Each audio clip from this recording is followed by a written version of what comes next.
as requested, we're going to hop into a swing check for Jake Knapp. This is Ryan Scott Golf It. We're going to take a look and see what Jake Knapp is doing. He's obviously doing really well on tour. He's making quite a splash on tour, and I just want to kind of walk you guys through this. So as he takes the club away, club travels up that primary swing plane line.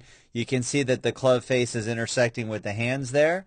And then as we get it up to the top of the golf swing, this is where you're going to notice he's loading into that right knee, creating some pressure into that quad and hamstring. He's also doing a really good job of making sure that he maintains that shoulder tilt as he's driving that club up to the top of the golf swing, getting that left shoulder pointed at the golf ball, keeping those hands nice and high. And then now, once he's done with that backswing, he's going to work his way into the transition. So going from backswing to downswing, you're going to notice how the shaft of the golf club and the hands are now going to be dropping lower than where they are here. Okay, so he's going to drop it down and in, and then he's going to get the shaft of the golf club to be parallel with that primary swing plane line on the downswing. And then as he's doing that, so there's the transition, getting the club on plane. Now he's locked and loaded. This is where he's going to let his body really start to unwind. Boom, right into the golf ball there.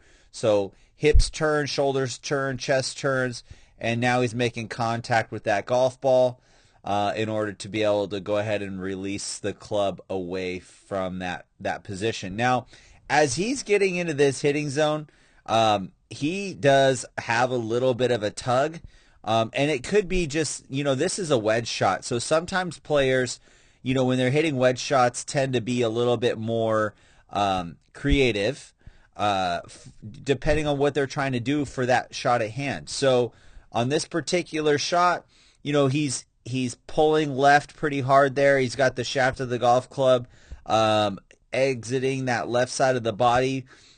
Typically, if you see a player hitting a draw, the shaft of the golf club would exit the shoulder. So he's definitely got some tug going on there, pulling that club left as his body unwinds. But that's pretty typical for wedge play from the tour players, which is very different than, say, for example, if he was hitting like a 6-iron or a 7-iron or something like that. Now, something I wanted to point out to you guys that he does, and not a lot of people... this is just something that I wanted to point out to you guys. So as we get up to the top of his driver swing here, okay, obviously he's loaded and ready to go.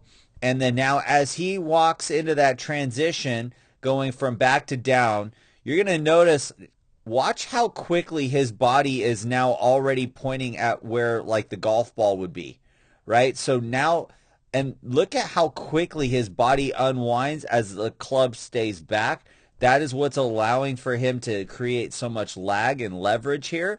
And then also, by dropping that right shoulder down and into that hitting zone, you can see that right shoulder tilt is super dramatic there.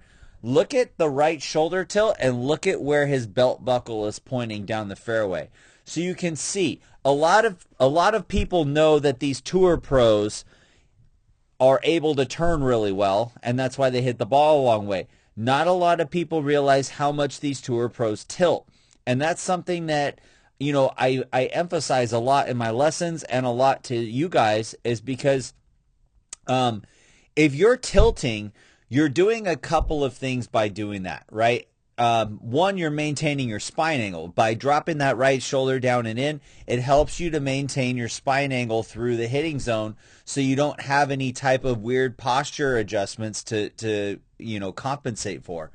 But then also by dropping that right shoulder down and in, believe it or not, as you start to feel that in your golf swing, it actually encourages more hip rotation.